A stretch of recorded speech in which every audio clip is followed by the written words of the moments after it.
The Bone-Tongue Book, Ancient Age. Welcome to Haunted Horizons. Keep the lights low, because tonight something is listening. They thought the cabin was the end of the nightmare. They were wrong. Dev didn't sleep after the night the door unlocked by itself.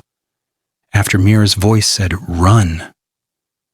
And then the thing behind her smiled like it had been waiting for permission all along. They ran out of the cabin into the cold trees. And the forest didn't feel like a forest anymore. It felt staged, like the world had become a set with too much shadow. The road they came in on was gone. No tire tracks, no curve in the trees, no sign of civilization, just a wall of pines stretching in every direction, identical and endless, like copy-pasted darkness. Rishi tried his phone. Nothing. Mira stood very still, arms crossed tight, as if hugging herself might keep her soul in place. Her eyes weren't fully hers yet. Dev could see it, like she was sharing the space behind them with something that refused to leave. Dev held the cursed book with 2 fingers like it was contaminated. "Maybe we just leave it," he whispered. But the book didn't want to be left. Its cover twitched faintly, like a living thing settling into a grip. Then the pages began to turn on their own. Dev didn't touch it. Rishi didn't touch it.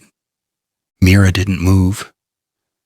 The book turned anyway, slow and deliberate, as if it was finding the exact page it wanted. And when it stopped, a symbol on the paper began to darken, like ink soaking up from underneath. Letters formed in a language none of them knew. Yet Dev understood them instantly, the way you understand a nightmare while you're still dreaming. Return it to the age that buried it. The wind died. The forest went silent. Then the air behind them ripped, softly like fabric tearing. Dev turned. The trees had opened, not moved, not bent. Opened.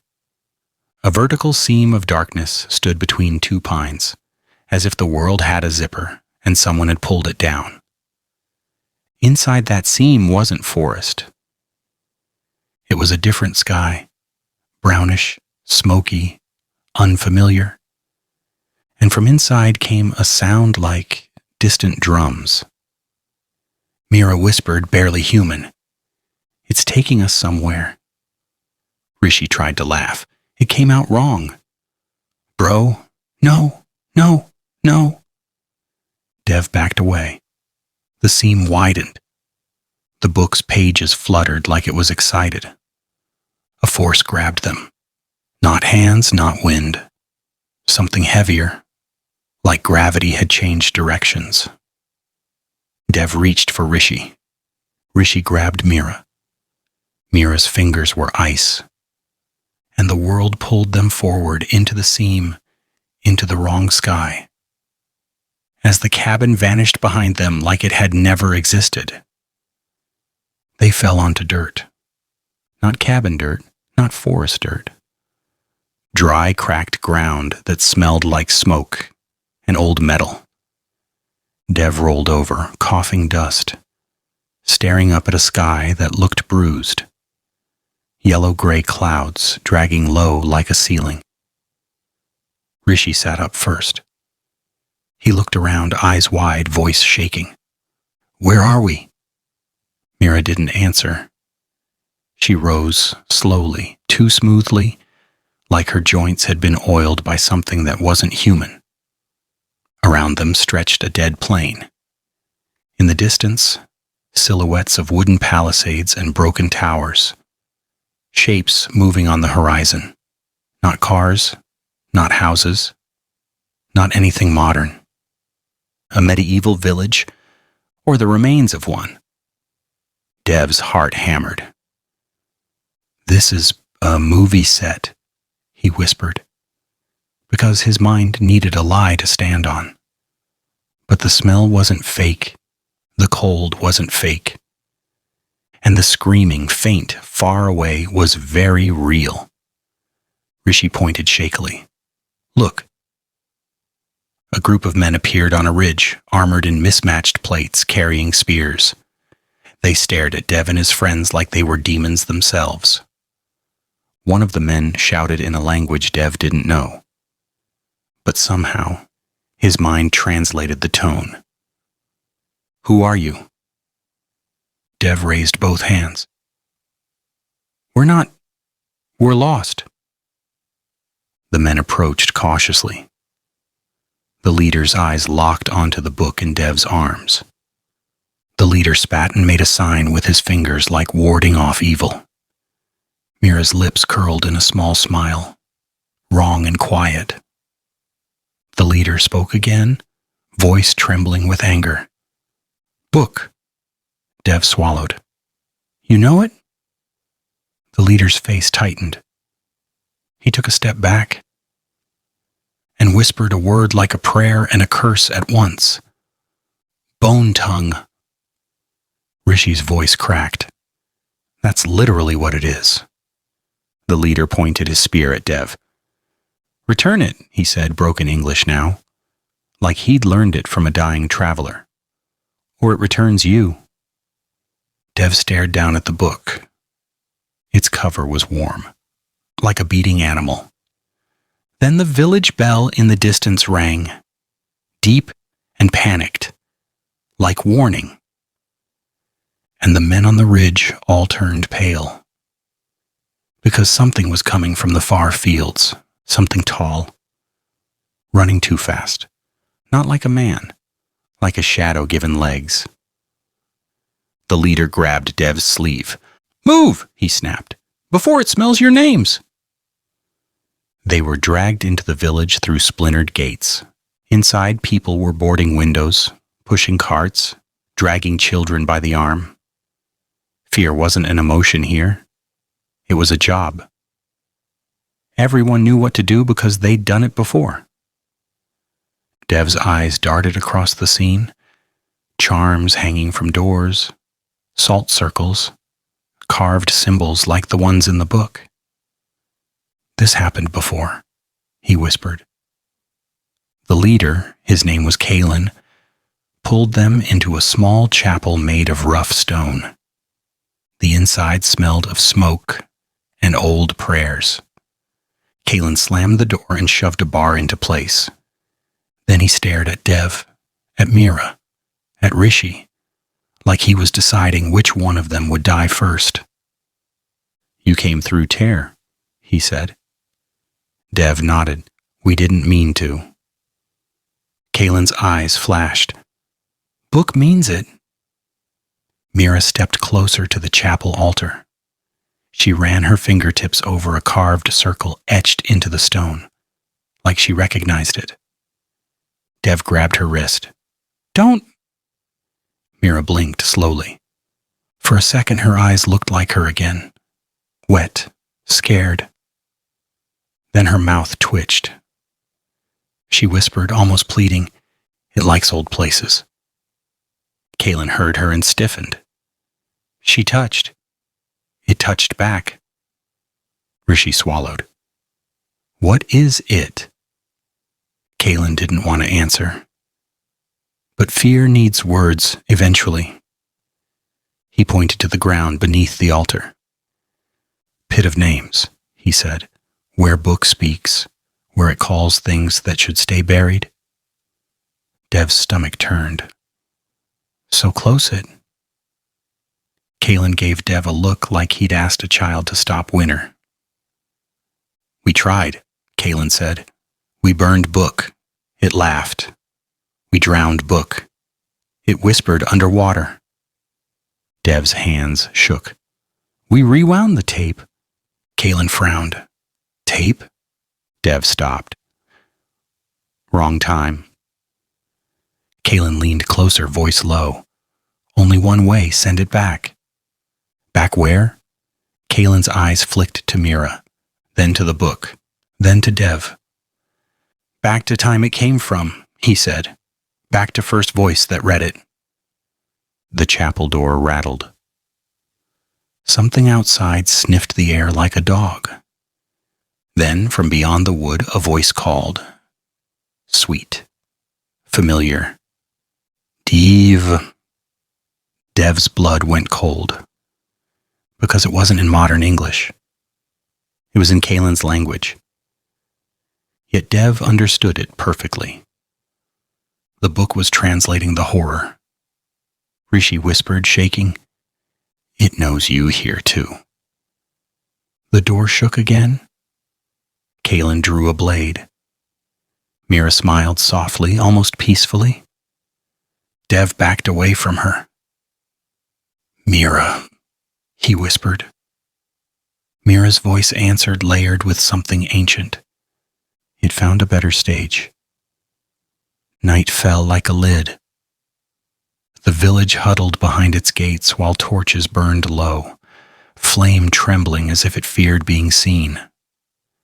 Dev sat in the chapel corner, clutching the book like an unwanted baby. Rishi paced. Mira sat perfectly still, listening to something behind the world. Kalen returned with an old monk, face wrapped in cloth, eyes sharp as nails. The monk stared at the book and hissed like it was a snake. "You opened it in a young world," the monk said, then looked at Dev. "Now you stand in an old one." Dev swallowed. "How do we send it back?" The monk pointed to Mira. "Not all came clean," he said. "One carries the voice." Rishi stiffened. "Don't point at her." The monk ignored him. "She is tuned." Mira slowly lifted her head. Her smile returned. Wide, calm, hungry. "You're late," she said in perfect English now. "We waited centuries." Dev's stomach dropped. "We?" Mira's eyes flicked toward the chapel's cracked stained glass window. Outside, beyond the torchlight, the shadows were gathering in a line like an army forming. Not soldiers, shapes. Tall, thin silhouettes wearing scraps of cloth that looked like old habits, old robes, old funeral shrouds. A chorus of whispers rose from outside, too many voices speaking at once, and the whispers became words. "Read!" The monk grabbed Dev's wrist. "Do not, it wants your mouth." Dev's voice shook. "Then how do we stop it?" Kalen pointed toward the village square. "Bell tower," he said. "Old machine, chain, it rings, things come." Dev stared. "So we don't ring it?" Kalen's face tightened. "No, we ring it wrong." The monk nodded. "Break the pattern, break the call." Mira stood up, her head tilted as if listening. Then she whispered softly, almost lovingly, "It's already reading without you." Dev looked down at the book. The pages were turning by themselves again. And this time they weren't showing words, they were showing pictures. Moving images on paper like living ink. Dev's friends, Rishi, Mira himself, drawn in black strokes. And behind them, a towering figure with a crown made of thorns and bone. The king of whatever lived behind the book. Mira's mouth opened. Her voice changed into a choir. And she spoke one sentence that made the chapel feel too small to hold reality. "The ancient age remembers what your world forgot. They ran for the bell tower because there was nowhere else to run. Outside, the village streets were narrow and dark. Shadows moved wrong, too quickly, too smoothly, sliding over walls like spilled ink." Dev clutched the book. Rishi held a torch. Kalen led them with a blade in hand, moving like someone who'd survived this before. Mira followed behind, walking calmly like she wasn't afraid of anything. because she wasn't. She was home. They reached the bell tower. It was old wood and stone and rope, the kind of place that smelled like rot and history. Kaelin pointed upward. Chain. Pull. Dev stared. You said ring it wrong? Kaelin nodded. Not full ring, not clean ring. Make bell choke. Dev remembered the monastery story Elena once told him, how breaking the count saved them. Same rule, different door. Rishi swallowed hard. If we mess up, we die, Dev finished. Above them, the bell rope trembled by itself. The book's pages fluttered. Mira's voice behind them softened. Hurry! Dev grabbed the rope. He pulled once, halfway. The bell shuddered but didn't ring. Outside, the shadows paused, as if confused. Dev pulled again, harder, then stopped abruptly. The bell gave a broken sound, not a ring, not silence, something in between. A sideways note. The air tore slightly. Dev felt it, like reality flinched.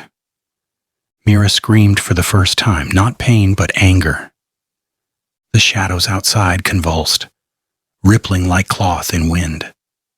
Kaelin shouted, Again! Break it again! Dev yanked the rope sideways, forcing it to scrape against a beam. The bell gave another choked vibration. The book snapped shut in Dev's arms so hard it almost broke his fingers.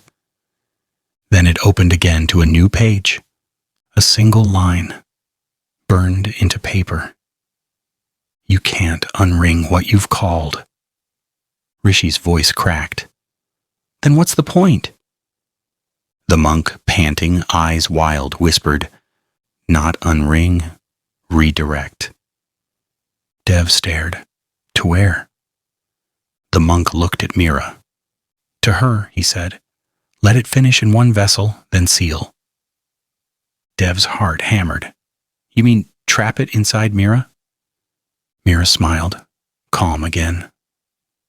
Finally, she whispered. And the shadows outside began to chant in unison, the whole village trembling as if the ground itself was listening. Read, read, read. Dev's hands shook so badly he couldn't feel the rope anymore. He looked at Mira, at his friend trapped behind that wrong smile, and saw for a second something flicker in her eyes. A tear. Just one? Mira's real voice slipped out like a broken radio signal. Dev, don't let it take the world. Then the demon voice returned, smooth and delighted. Do it, it whispered. Give me the ending. Dev stared at the book. If it finished arriving here, it wouldn't stay here. It would take the easiest road back, through them, through time, into the modern world where there were cities, screens, crowds, millions of mouths. The monk pressed something into Dev's palm, a small iron clasp covered in carved symbols. A seal, the monk said. Old law, old binding. Kaelin grabbed the rope again. We ring once more, he said, broken, choked. Then seal shuts door. Rishi's eyes were wet. And Mira? No one answered. Dev's throat burned. He didn't want to be the one who decided what happened to his friend. But the book didn't care what he wanted. The pages flipped by themselves and stopped on the first ritual page, the one that started everything. The symbols crawled like living ink.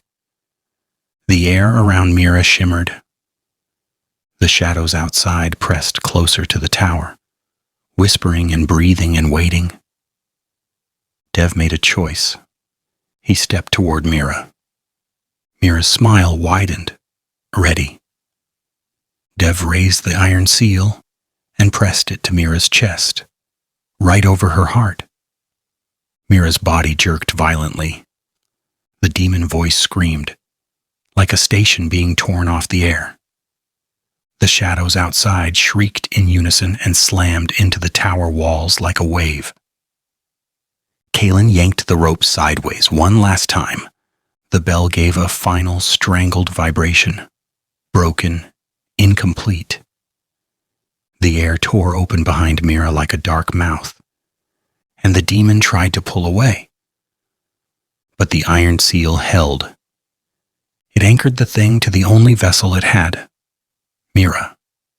Mira's eyes went wide. For a moment, her real self surfaced fully. She looked at Dev, tears falling silently. "Thank you," she whispered. Then the darkness behind her yanked hard. Mira's body snapped backward into the tearing air. Dev lunged, grabbed her wrist, and felt the cold of something immense grabbing from the other side. Rishi grabbed Dev. Kaelin grabbed Rishi. A chain of friends trying to keep one soul in the world.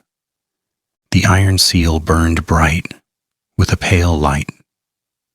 The tear in the air shrank, fighting, screaming, closing like a wound, forced shut. And then it sealed. Mira was gone. The bell rope went still. The shadows outside collapsed into ordinary night.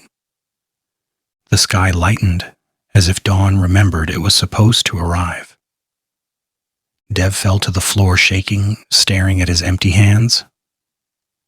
Rishi sobbed quietly, not even trying to hide it. Kaelin stood in silence like someone who'd seen too much. The monk whispered a final truth. "She is the lock now." Dev's voice came out cracked. "Can we bring her back?"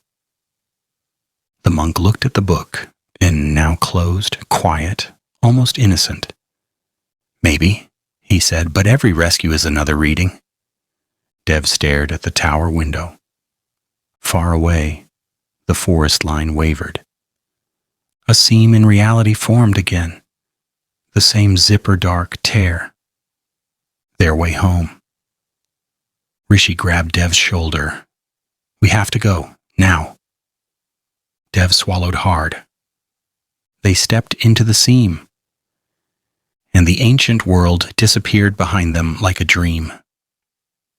Back in the modern forest, the cabin was gone. Only trees, only quiet. Only Dev's phone, buzzing back to life with full signal as if nothing happened. Rishi fell to his knees, breathing like a man who'd run for miles. Dev looked down at his hands, expecting the book to be there. It wasn't. But something was. A faint burn mark on his palm, shaped like the iron seal. A reminder. A receipt.